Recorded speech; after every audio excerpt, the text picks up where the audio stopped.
Ladies and gentlemen, welcome to Confident Presence for Virtual AEC Interviews. How do you recommend that teams who are not in the same room work together in a virtual environment so that they can present effectively?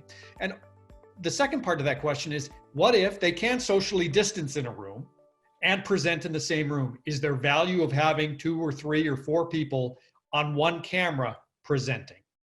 Pete, let me respond to the second part of that, which is just where you just went with multiple people on one camera. I've been in so many of those Zoom meetings over the last year. Most of them weren't interviews, they were interview preps.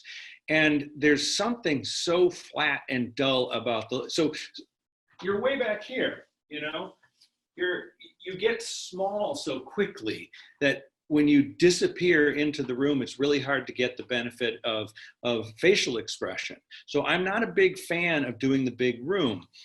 Partly, it's like, imagine a movie without a close-up. If the entire movie was shot in a wide shot so you could see everyone, what we need to do is get up here so we can experience the person. So I don't like that, but there are scenarios where it makes sense. Let's just say if you wanted to feature a team, there's 2 people that say the selection committee is concerned that this engineer and this project manager haven't worked together before. Maybe you put 2 of them in a room and a camera, assuming we're past the social distancing. And you can see them tag team with each other on one screen. And maybe we have the team from Chicago on another screen, and maybe whoever the host is on a single screen. So there might be options to put 2 or 3 people together.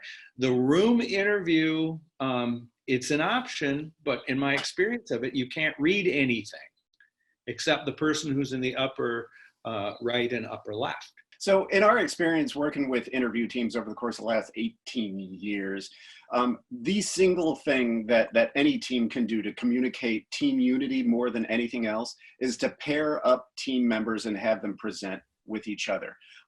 Not necessarily finish each other's sentences, but almost that, right? Just presenting on the same topic and basically taking turns talking about it. It's a fantastic way to communicate. We are so on the same page about this project. So we're doing that for you now, and you'll notice it's harder. There's a 2-second delay that's going on.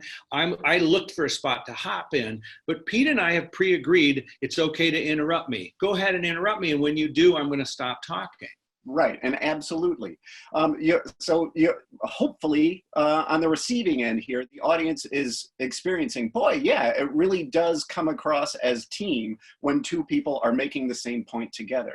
So yeah, when you're in the same room together, obviously that's easier. When you are separated technology, there is potential for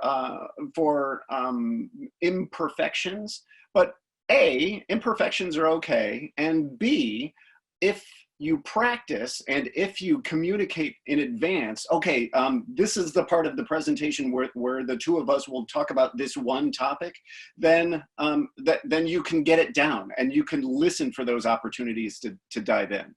So Pete and I are doing pretty good here, and we're doing this because we've been practicing it. So one of the hardest parts in all the live interviews we've coached, you people all try to avoid rehearsing. It is like pulling teeth to get you to actually practice. And then hopefully we get a few runs in the second half of the last day because we couldn't get you to do the rehearsal.